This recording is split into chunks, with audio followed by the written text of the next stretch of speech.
Have you ever wondered how overlords gain their power? How they can command respect and instill fear with just a glance? Well, it's not just about their charisma or their imposing presence, it's about their abilities, their skills of the mighty, their artifice, and their crowns.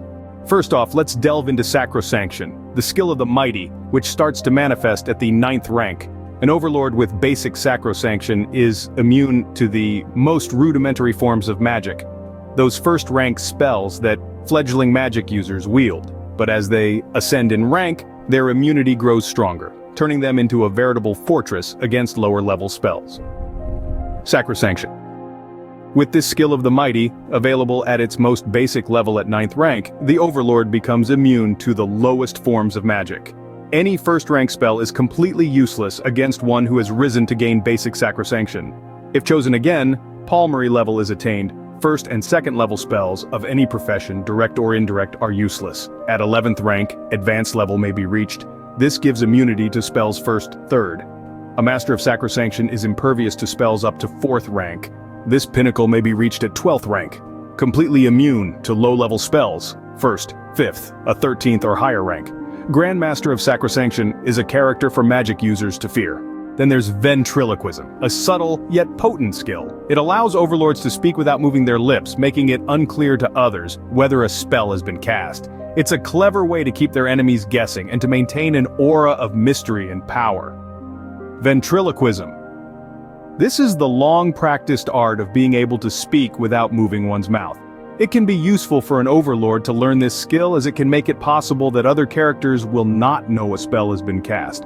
All that is required is a roll under intellect on D20. The other characters may suspect that foul magic is afoot, but cannot be sure it is from the overlord in question. But what about the art of artifice? This is where things get really interesting. Overlords can use their power to create enchanted items that enhance their abilities.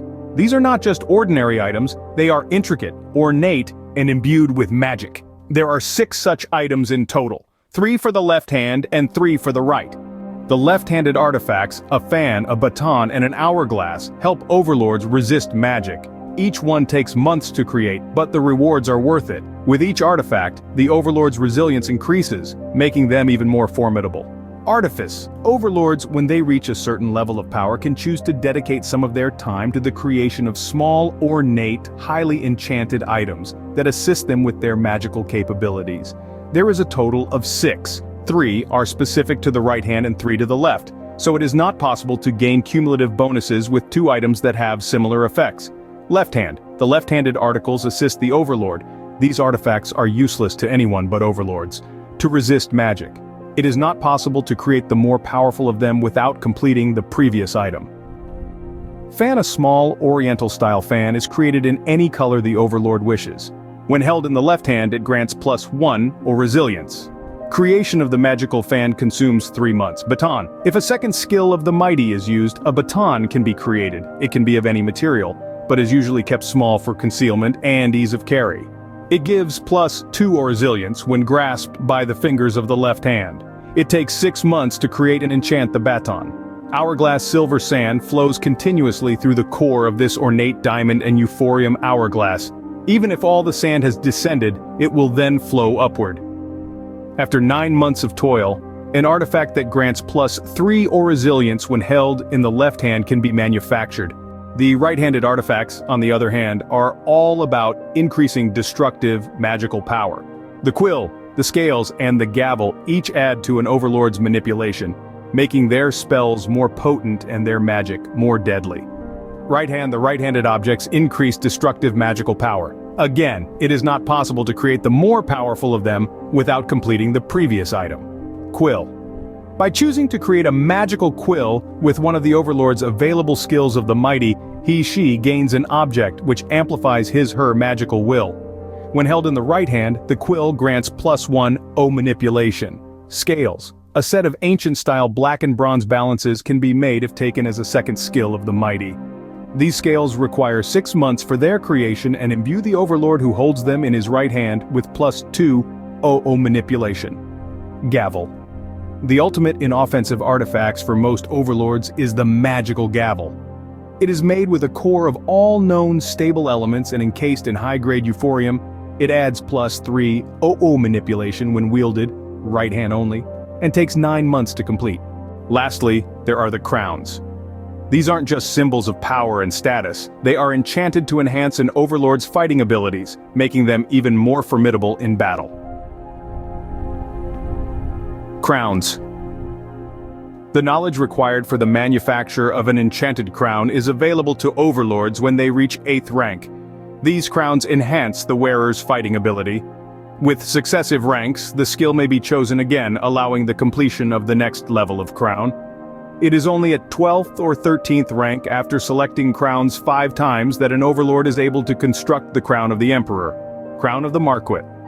This modest circlet of silver and bronze gives limited benefit, but it is a crucial learning experience for those who would create more potent crowns. It gives +1 attack and +1 defense.